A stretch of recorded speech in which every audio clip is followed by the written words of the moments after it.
Well, I want to welcome you all to the 2022 Relays Health and Fitness Expo. Excited for you guys to join us in this intimate setting of a live recording of these gentlemen's podcast. So without any further ado, I want to introduce Isaac Basten. He is a Drake student athlete, recently finishing 5th in the NCAA indoor mile. In the middle, 4-time NCAA champion at the University of Wisconsin. Last year, set the Drake Relays record for the men's 5,000. Morgan McDonald, and to the right, another outstanding Drake miler, Adam Fogg, who was 4th at the 2021 NCAA Indoor Championship. So with that, look forward to hearing you guys chat about running and provide some advice to beginning runners. Sweet. Thank you, Blake. Cool. As you can probably tell, is there something wrong with this mic now? It might be Isaac. Just get out of here. I think it's this one. As you guys can tell, we've never used a setup like this before. This is a very new experience for us. We all actually, these two have their own podcasts. I have my own podcast as well with two of my friends. They were in Boulder 2 weeks ago. We had a little collaboration, and here we are again for round 2, I suppose. But yeah, we're going to roll through. It's going to be very casual, I think, very conversational. And with that said, if there are any questions at any point, please raise your hand and ask away, because we do want it to be very interactive and fun. The schedule for it, I suppose, will be we'll do a little bit of like an intro on ourselves and a bit of our stories, and then we'll get more into kind of stuff about like racing the mile, because I think that's gonna be a big thing for this episode, is like, especially for beginner runners or even more experienced runners, is racing the mile, training for the mile. These two boys are, these are the two best milers that Drake has ever had, so it makes sense to talk about that. And yeah, I think we'll also obviously be just talking about Drake Relays in general and this kind of whole, I think I feel pretty strongly about this sport and ways to make it better, and I think events like Drake Relays do a really good job. I don't want to get into a big rant right now, but I think what's really important is the experience from, of the level of the track meet up. And so by that I mean for the fans actually at a track meet or at an event, being able to actually enjoy it, because it's kind of a shame. I have been a fan of the sport for a long time, and I go to a lot of really boring track meets, like really boring.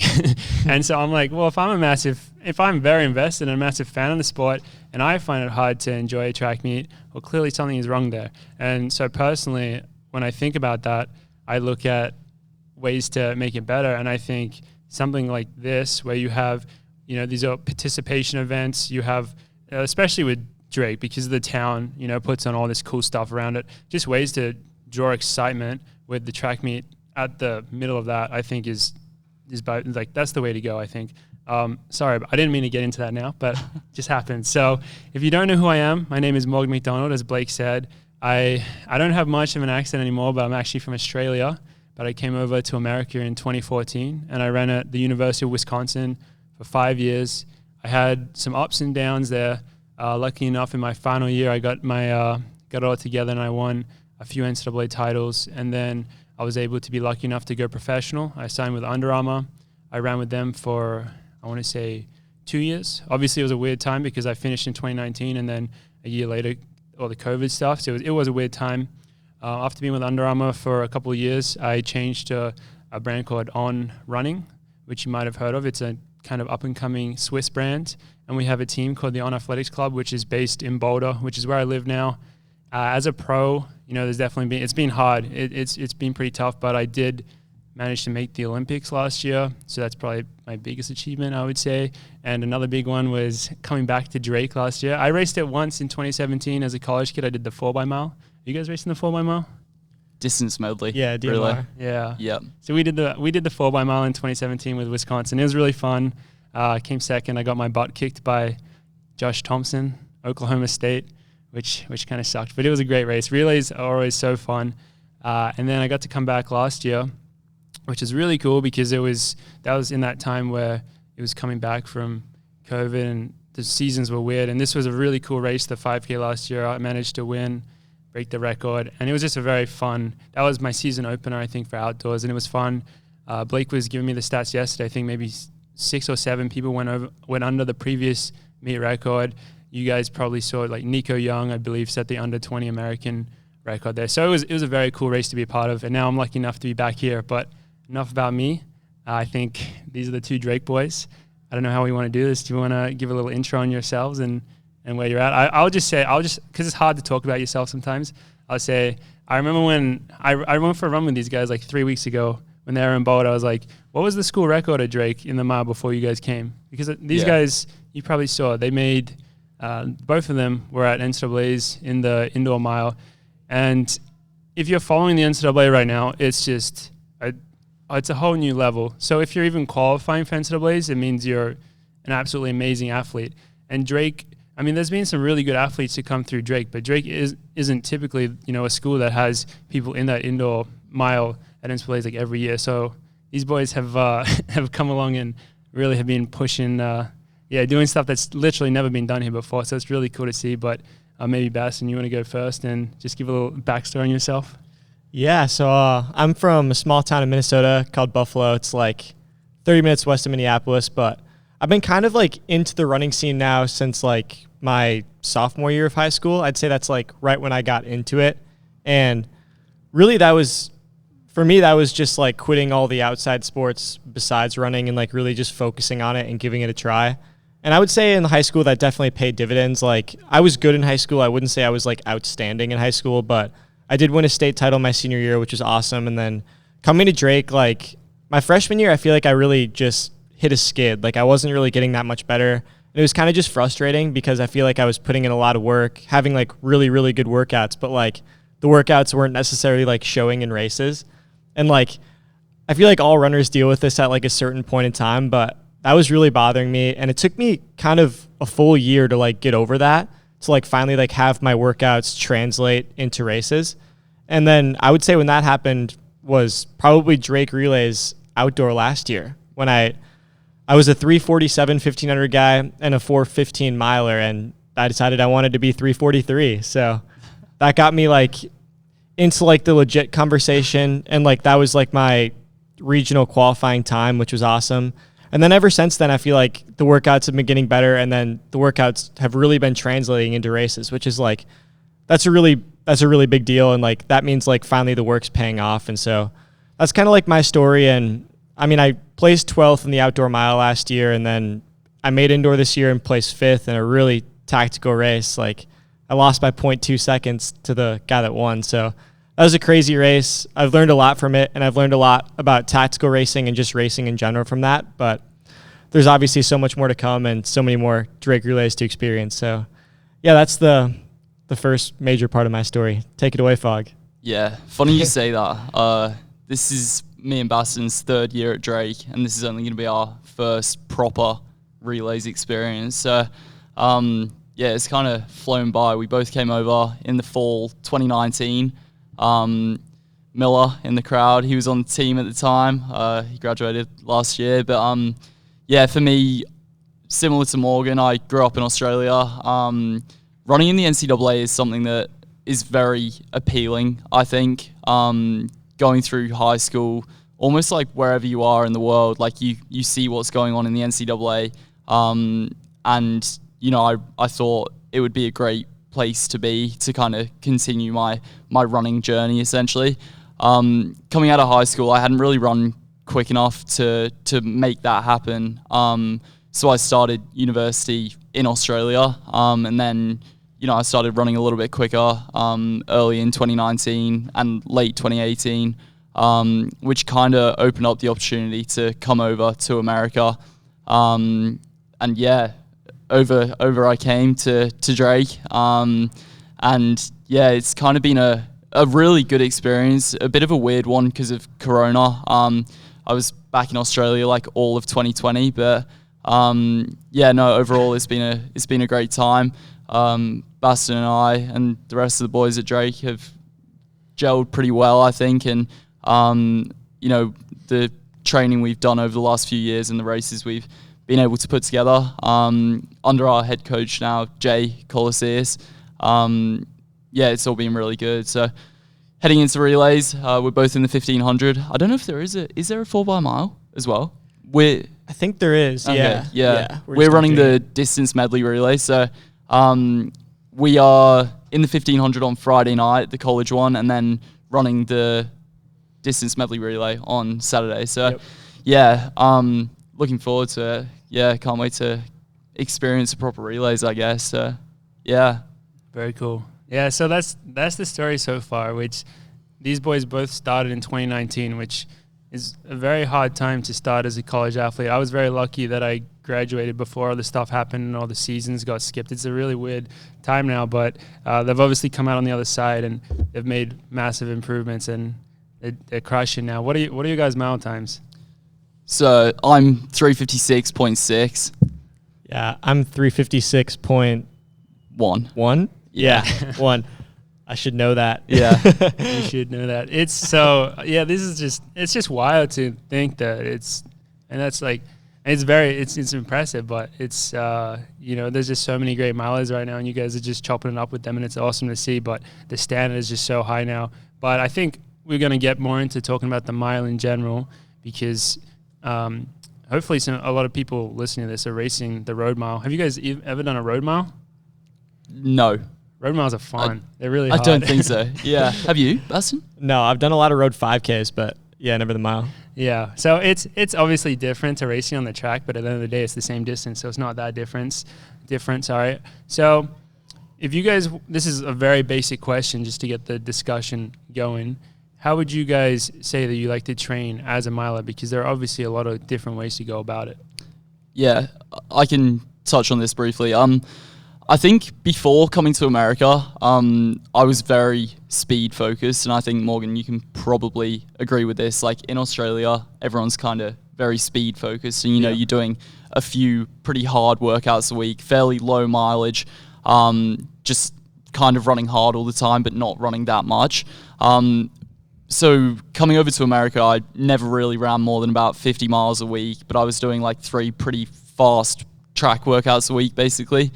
With the group I was in Australia. And then coming over to America, I think just America in general and the college system are it's so much more kind of strength focused. You're doing higher mileage, you're doing generally 2 workouts a week instead of 3. And with them, especially with us at Drake, we're doing things like cruise interval 800s, like almost year round, just longer stuff, kind of building that aerobic base, getting the strength work in. And I think I've gone from really loving just training like a miler all the time in a kind of speed focused way to really enjoying like the longer stuff. And I think you feel the difference from running a few more miles, at least over the fall and winter. You feel a bit stronger and then you can kind of get into that speed stuff come track season, which is kind of what we've been getting into over the last kind of few weeks and months. Yeah. And it's been working pretty well. I'd say so. But like you say, like the NCAA is crazy because I was the last one in to indoor nationals with 356.6. And last year I qualified with 359.03 and I was second last in. Came fourth last year, last one in this year and didn't come fourth. But yeah. That's the way she goes sometimes. Yeah. But obviously you guys train together, so now your training is the same. But do you feel like you had a similar, kind of transition where you found that moving towards a more strength-based training has really paid off for specifically the mile?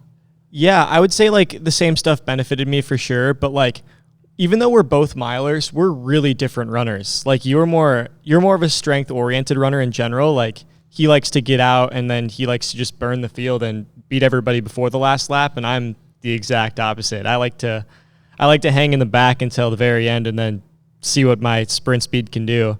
And like really that's kind of the biggest thing for racing the mile. It's just you got to figure out what works for you, and there's different things that work for everybody. But I would say like when it came to training, I was never a strength oriented guy. Like I'd always had the natural foot speed, but when it came to strength, like I couldn't seem to hold the pace for the first 1200 that could get me like into the races in a competitive spot. So really like it was just about building my base up and like getting stronger, whether that's through gym, through mileage, or through like distance oriented workouts, to get myself to the point where like okay, now that we have a lap to go in the race, instead of finding myself like 6 seconds back from the lead, I'm only like 2 seconds back from the lead. And like I can work with that. Whereas like if you're 6 seconds back from the lead, no matter how hard your close is, it just doesn't really matter. Yeah. Yeah, makes sense. What is your guys' weekly mileage at? So over summer, I got up to about 100 for 2 months straight, pretty much. I think Basten was fairly similar. We were running pretty high mileage, just like, I know, Basten, you can probably touch more on this, but I think you just jog around, like you don't really, you try and avoid working out over the summer. I was going pretty hard. Not with like a lot of quick stuff, but just like getting in some good kind of long workouts and doing up to about 100 miles a week. And then through the fall, it was probably 80, 90 during cross country season, kind of varying and dropping down a little bit if we had races and stuff like that. And now that we're into track, is come down a little bit more, 70-ish as an average, 110-ish K in the metric system for anyone who might use it. Probably no one in here, but would you say you're fairly similar? Yeah. During the off season, it's good to like build up that high base just so that like, if you get injured when you come back to campus, your base will hold your fitness through. So even if you're not running for a couple of days, you're still going to be fit because you've been doing so much. And then also it's just so that when you drop your mileage coming for races, when you like taper down, your legs are going to start to feel really, really good. So doing workouts during the summer just seemed to like burn my legs out. So I kind of just stopped doing it because again, it's just about like finding what works for you. And so I was doing like 95-ish miles a week, but never really working out. And then come cross country season, I would drop down to like 85 really. And then during track, we don't really do that crazy mileage during the track season, at least during the racing track season. Like we probably sit around like 65-ish during most of the track season, but we're doing a lot more speed work. And then like we're using that base still from the summer just to like carry our legs through when it comes to fitness during the track season. Yeah. For contrast, what does your kind of mileage look like as a 5K kind of guy? It's very similar. I think we've kind of touched on it a bit, but a lot of the milers do train very strength orientated, and so if I was racing the mile compared to the 5K, it's not very different. I'm ideally also running about 100 miles a week and probably maintaining it a bit more through the winter and the track season than maybe you guys are. But honestly, it's pretty similar. And I think you can look at the sport and look at the progression of times, and there's a lot of different factors, the shoes or whatever. But I think a big one has also just been the training. I think everyone's training just really, really hard, really seriously. But also at the same time, really smart. I think if you look at all the guys that are, that top 25 in the country in the mile, I would imagine that almost all of them are strength based because you guys would know that, you can get a mile that's 800, 1500 guy or 1500 5K guy. And I mean, whether, I think in general, it's kind of just moving towards people being more strength based. And I don't know what the exact reason for that is, but I do know that the kids that you guys are racing against these days are very professional in the way that they train and the way that they operate, and they're training very hard and running high mileage. And I think you're seeing the success pay off and the payoff of that question. So how do you define strength-based training? Yeah, so the question was, how do you define strength-based training? And it is a good question because we throw around words like strength and speed, and they only really make sense in the context of the running world. Because if you went to a random person and you said, I do strength training, they're probably thinking you're going to the gym and lifting weights. But to us, I'll speak for myself first. When I think of strength training, I think of high mileage, tempos, longer intervals, and a lot of threshold work in general. So anything that is more designed towards improving the aerobic capacity as opposed to speed training, which is kind of the other. It's weird to say strength and speed on different ends of the spectrum because it's definitely not that simple, but in the way that we're using those words, I think that's definitely like a more simplistic, easier way to look at it. So that's what I would say when we talk about strength training. Yeah, pretty similar. So just for an example, like when I was in Australia growing up, the group I was with, we were kind of more speed focused, and with that, we would hardly do easy runs. I was running anywhere from 30 to 50 miles a week, just like doing a lot of fast track stuff, short reps, stuff like that. And then here in America, in a more kind of strength-based approach, it's a lot more longer stuff, longer tempos, especially in the fall, mile reps, longer, like 800 reps, but doing a lot of them to just really build that aerobic base. So I think both approaches can work, but I do agree that now probably more people are strength focused. And I think that that's probably changed, like you were saying. I feel like I've looked at some workouts from kind of, I don't know, like the 1980s or something, where there was like a trio from England, Cram, Coe, and Ovett. They were 3 milers from England, and stuff they would be doing would just be running so fast a lot. Probably pretty high mileage as well, but yeah. Yeah, it's funny you bring them up as an example, because obviously it worked really well for them as well, because they what did Cram run, like 3:29? Yeah. So it definitely does work for different stuff. Does work, but I would say that in general, the strength is the safer approach. I think that's going to suit more athletes compared to the speed, because I think it takes a certain type of athlete to be the type of athlete that responds to specifically the speed stuff. I think myself, for example, I could go out and I could work on my speed and I could improve my 400 time, but I don't think that would translate to me running a quicker mile, and certainly probably not a quicker 5K.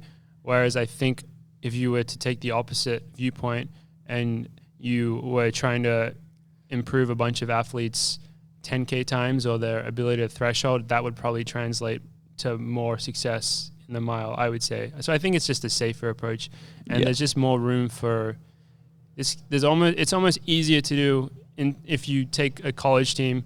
You can have a lot of kids running 100 miles a week, and we talk about running 100 miles a week pretty casually. It's not an easy thing to do. A lot of people will get injured. We've probably all had injuries before, but I still think if you take a college team and you train in that way, you're going to have a decent amount of kids that will have a lot of success, and they'll improve a lot and get stronger. Whereas the speed stuff is just, it also can lead to injuries, but it's just a lot harder to get it right. And it's almost a lot more complicated, I would say. So yeah, that's kind of my viewpoints on that. Yeah, I think as well, just one more thing with the strength-based approach, I feel like for us right now as 1500 runners, having that strength-based approach and getting some good mileage in kind of over the years as we're kind of developing as runners, it kind of opens the door for moving up to things like the 5K. I don't know if you ever plan on that, Basten, but like for me, like in the future, I definitely see myself moving up to the 5, maybe at some point the 10, and then I mean if you get a good few years of mileage under your belt, who knows, like maybe get onto the roads as well, like I mean who knows, like maybe one day, maybe not for a while, but it definitely does kind of allow for that, and just having that fitness means that you can look at moving up in distance over the years. Yeah. I feel like most runners do move up at some point, because speed seems to be like a short-term thing.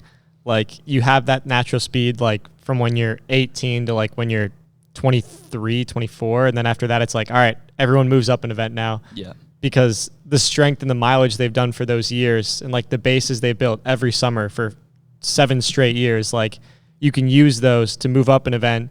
And then your speed goes from a below average kick to now I have some of the best speed in the field. So yeah, most runners move up at some point, but yeah, and it's due to that strength training that they get from the beginning. When will you be doing that? Yeah. I don't think I'm ever going to be one of those guys, but we'll see. Are you racing the 800 this season? Yeah. Yep. I think I'm going to run one at conference. Oh, nice. I think I'm convincing Jay. Don't quote me on that, but I've been working hard on it. So we'll see if he says yes. That'll be fun. And I think I'm running the 5 at conference. not the 15. So both of us 1500 runners, probably neither of us in the 15, potentially. I'm so jealous of 1500 meter runners because they can do that. As a 5K guy, you go race the 5K, I don't know, 5 times a year, probably more than that. But these 1500 guys, they race so much. How much did you race during indoors? I ran 10 miles during indoor season. And how long is indoor season? Like 2 9 months? weeks? Yeah, 2 months. 2 Yeah. months. Isn't that ridiculous? I wish I could do that because, racing is where it's at. But Yeah. That was kind of funny though, because like Jay would have had us run 3 miles indoor, get a national qualifier, run a national prelim, run a national final. You know what I mean? Like Yeah. Jay, our coach, is pretty against like going to the well, he calls it. And so Basten racing 10 miles kind of goes quite against the going to the well thing. But it kind of seemed like we had to do that in the end. I don't know how many I ran, but I was quite a few in the end. Yeah.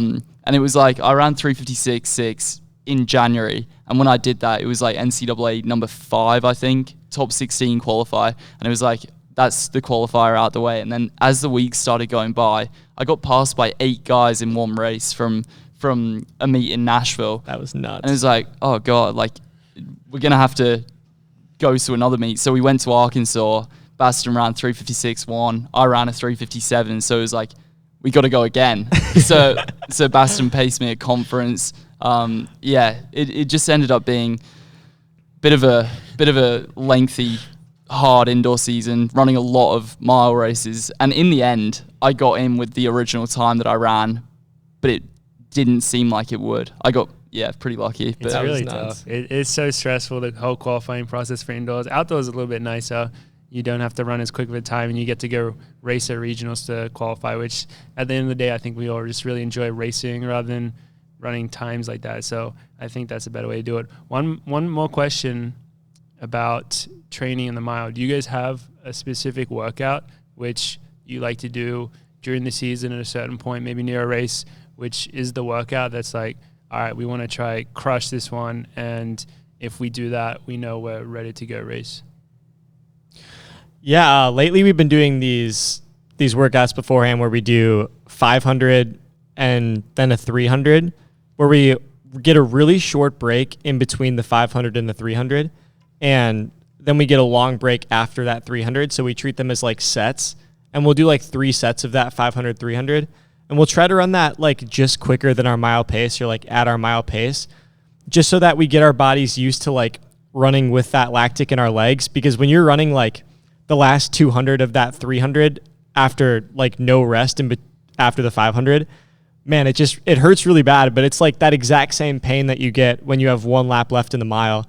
And so it really just teaches your body to run through that lactic. And then I think that's really beneficial for us.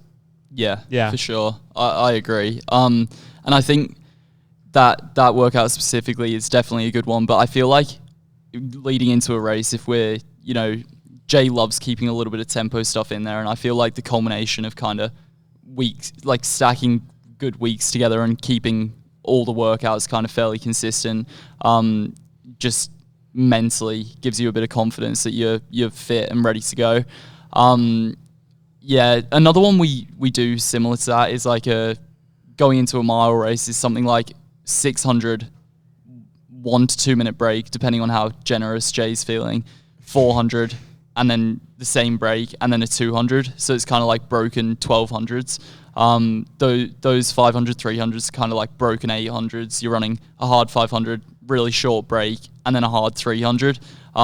These 642s are basically the same thing, just like different, very slightly different distances, I guess. Sometimes before a race we'll do 2 by 600, 400, 200, and then sometimes another 400, 200. Just like running pretty quick, like trying to go a little bit quicker than mile pace. And if you can get through that, you're running a mile and a half, obviously with breaks, but at your mile pace or quicker. And I feel like that's a really good kind of indicator of where you're at for a mile race. Yeah, those are definitely some nice confidence booster ones if you can crush those. Yeah. But I think we'll briefly talk about tactics for racing the mile, and then we'll get in some more Q&A to finish off. So think about some questions if you guys can. But I don't know if you guys have seen these two boys race a mile before. Bastian was kind of mentioning it before, but they have polar opposite tactics. The Fogdog, he likes to go to the front and lead the charge. He's not afraid of a quicker early pace. And Bastian is the complete opposite. He likes to, it's very exciting, but probably very nerve-wracking for most people to watch you race, because he likes to go to the back. And I think you always like to just have the quickest last lap and see how many people you can pass, which is, a fun way to do it. But if you were more generally to try to break down your tactics or how you mentally approach racing the mile before the race, how would you guys explain your kind of different approaches to it? Yeah, mine's kind of weird. So if you don't really back like your late end speed, just completely ignore everything I'm saying. But I like to obviously get to the back of the pack for the first 3 laps on an outdoor track anyway, because my mindset is I just have to get as close as I can to the front while using as little energy as possible. And so like generally that means I'm not going very close to the front at all. But yeah, it's really just about saving my energy for my last kick, because I know that if no one breaks me for that first 1100, I'm going to be able to close the fastest in any field. At least if that's not true, I trick myself into thinking it's true. And then I really just go for it with 1 lap to go and see how many guys I can pass. And lately it's been like working for me, I guess. Like I've been making nationals. I've been getting like in the middle of the pack at nationals, but like now I'm kind of like trying to switch my mindset into thinking, man, if I can not be at the back and now be in the middle of the pack and then try to unleash that same kick with 400 to go, then I'm going to be able to start winning these big meets. So that's something that if you watch Drake Relays, that's something that I'm going to try to do at Drake Relays. We'll see how it goes. But yeah, I think it's really just about like me putting myself in a comfortable position where I know I haven't burned that kick and then being able to use it. So yeah. Yeah.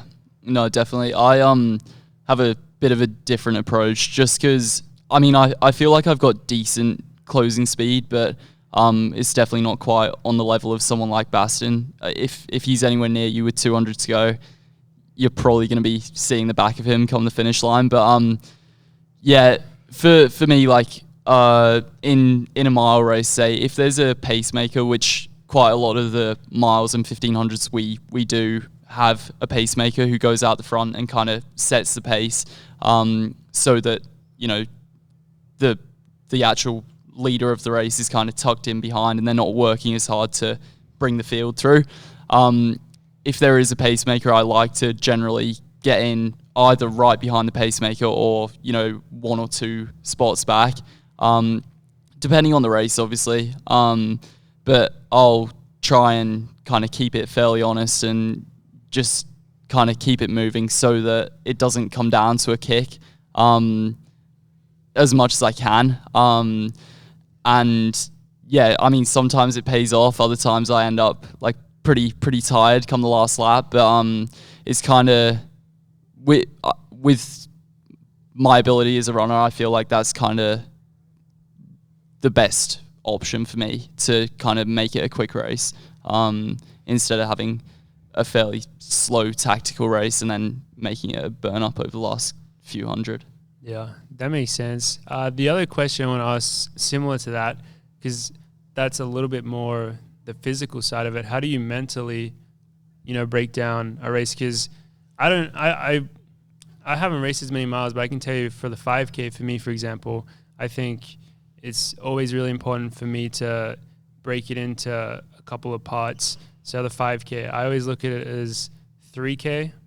And the 5K, I think, is the most painful event. I don't know if you guys might disagree with me. I think it hurts so bad.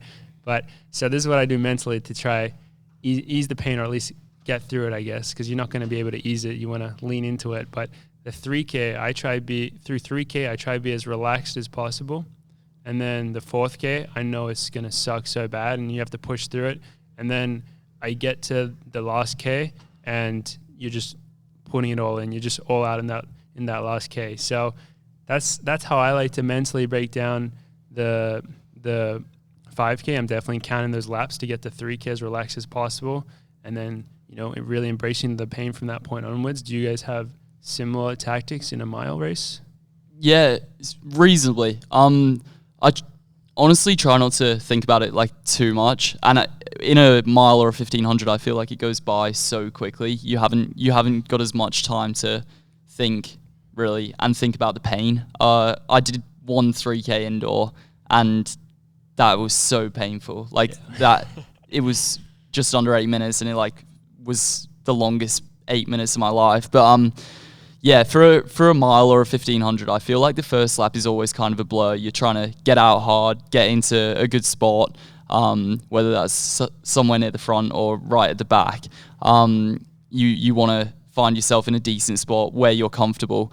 You go through 400 in a 1500, say, and then I feel like for literally the next lap, so from 400 to 800, that's kind of where I feel like the main part of the race is for me. Like you get through that, and then I think of it as literally a 300 rep and you're on the belt lap. So I guess there's probably loads of different ways of thinking about it, but it's kind of, yeah, settle in that first lap, stay focused and stay switched on the second lap.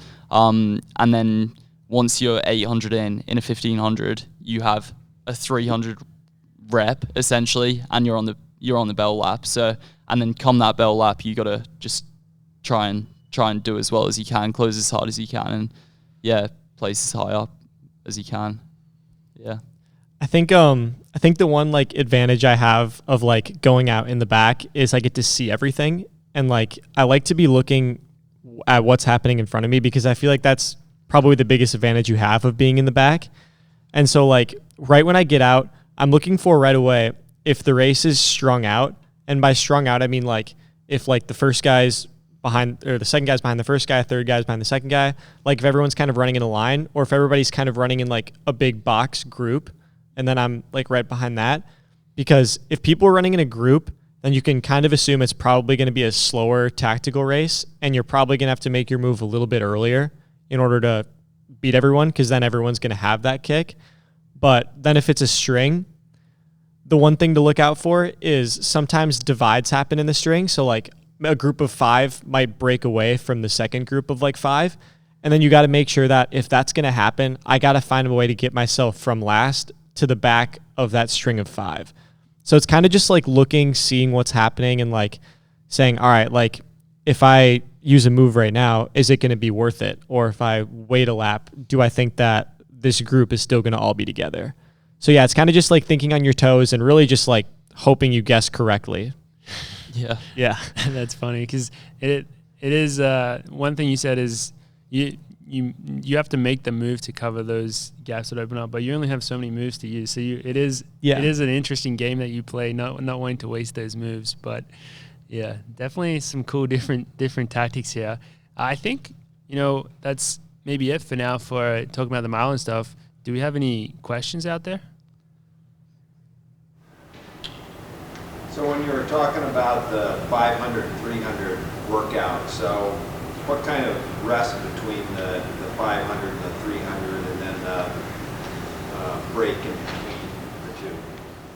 Yeah, that's a good question. What he asked was about the 500, 300 reps, like how much rest is going in between each rep and between each set. And it varies a tiny bit, but I would say that in general, you're going to get in between 30 seconds and 90 seconds in between the 500 and the 300. So a really short break. And then after that 300, you're going to treat that as a set and get like a long, like 5 to 6 minute break.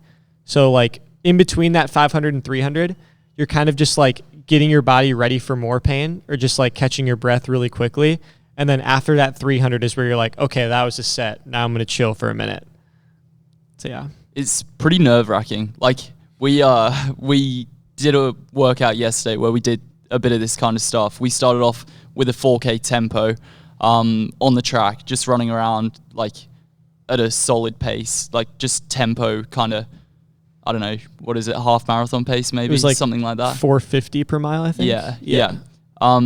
So we did 4K at that, and then we had a long recovery, spiked up. So we put our spikes on, and then we did 2 sets of 500, 300 with 1 minute in between the 5 and 3, and like 5, between sets, we had Aziz, one of our teammates, lead us through 400. And man, just like before the 500s, it's kind of everyone's walking around. It's all quiet. You know what you're in for. It's going to be a minute and 10 seconds of like pretty bad pain. But as soon as you start, you literally run 100 down the back straight, and then you have a lap to go, and it goes by pretty quickly. So Aziz took us through 400 both times, and then we kind of shared the 300s between us. So it it's was a funny good one, to like 100 in, like it's like we were 100 meters into that workout yesterday to that first 500, and I was like, man, we're going way too fast. Like I mean, for someone who's like as young as Aziz and who runs the steeplechase, like he doesn't really know what like 57 seconds per 400 means. So like when we got to the 100, I was like, man, we're gonna run like 54. This is gonna be bad. We went through in 55 in the end. He put the brakes on, and I think Jay wanted 57, but ended up going through in 55 and running like 109 for that first 500, and then it settled down a bit for the second one. But it's a good one because I feel like doing the long stuff, and even yesterday we kept a bit of that tempo stuff in. Running 4K at a pretty solid pace is good for getting some volume into the workout. It keeps a bit of strength stuff in there, but then come kind of race season, I feel like it is great to just touch on that quicker than mile pace for workouts of 2 sets of 500, 300. You're running a mile at or quicker than your race pace, so it's good. Yeah. Sweet. Question? So who's going to run the mile in the DMR? That's gonna be me. Yeah. So we think I'm gonna start and run the 1200, and then Basten's gonna close in the mile. And we don't know who else is in it. The reason for that is because often the DMRs are like jogged for the first like 1200 of that last 1600, and so it's just like, oh well, if it comes down to 400, that'd be good for me. So Are you guys we'll see. Are you guys just going for the win, or are you going for a quick time? In the DMR? Yeah. Definitely the win. Yeah. Okay. I don't even, I guess I do know kind of a bit about times now after seeing it indoor, but it's not an event outdoor, is it? No. Yeah. The win. Yeah.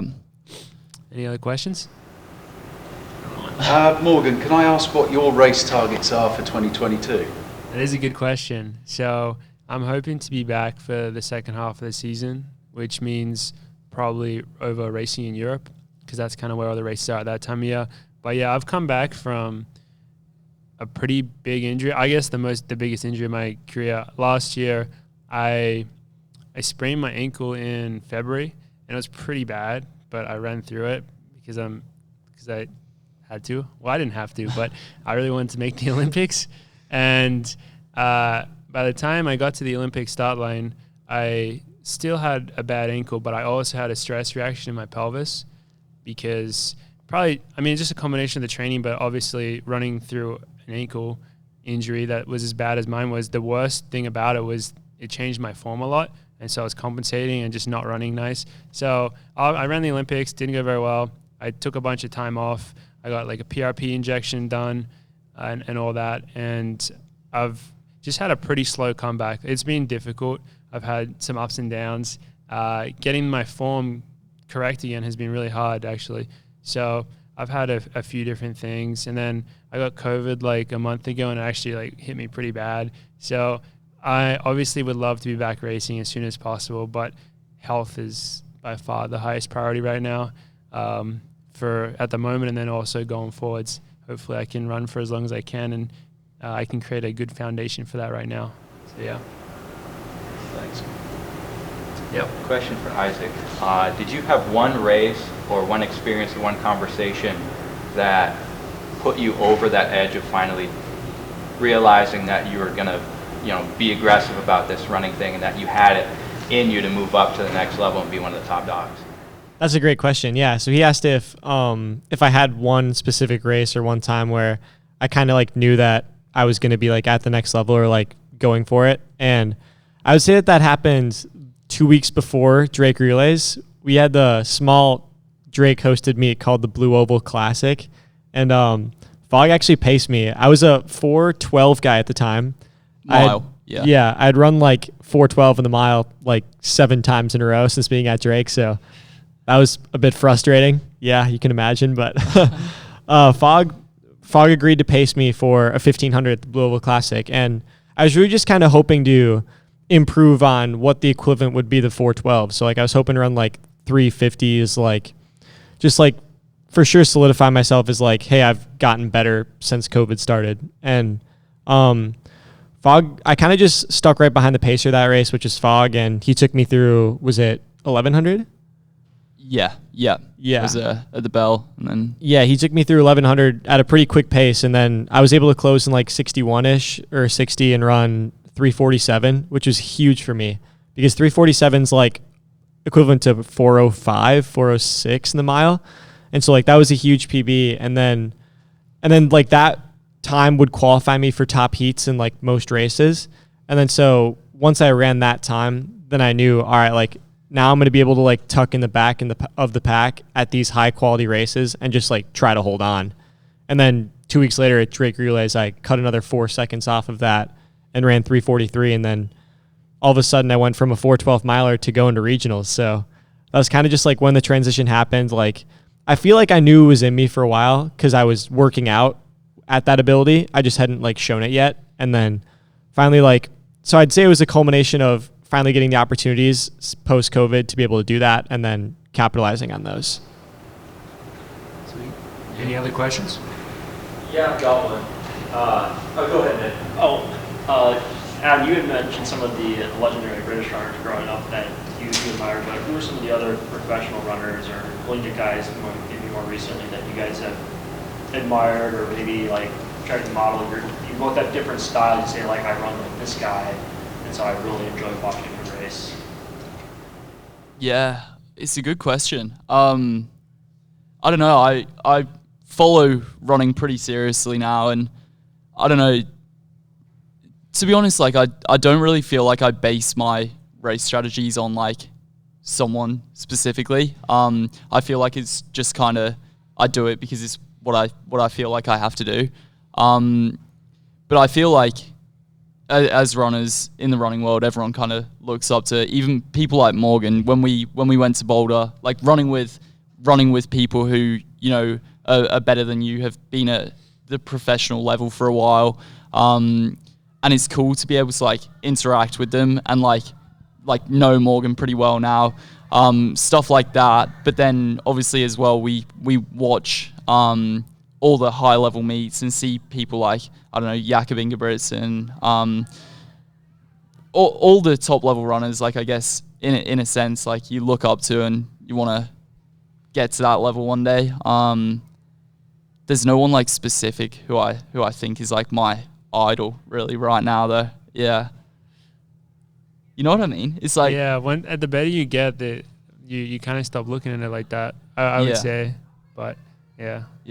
Isaac, do you have any? Isaac doesn't really know much about running. So like from a he's not a big like fanboy standpoint. Do you have a favorite runner? Interesting fact: I didn't know who Morgan was until what 12 months ago. Yeah, probably less. Just tell us who your favorite football player is. Aaron Rodgers for sure. Yeah. No, but I would say like I always loved watching Mo Farah as a kid, just because I thought like, oh, like he does the same thing I do, sits in the back and kicks, and that was really like the only running I ever experienced. Like I would just watch the Olympics every 4 years, and that was pretty much it. So yeah, like the 3 times I saw him race, that was pretty cool. Yeah. So I know we may have time for one or two more questions, but I intentionally saved this maybe to be the last because he doesn't want much made of this. But well, first, you guys all have a career in broadcasting ahead of you if you choose. I appreciate that you've taken the questions and repeated them so your podcast listeners can catch those. So Adam, I'd like you to ask Morgan how he plans to celebrate his birthday, because I appreciate that he's spending it with us.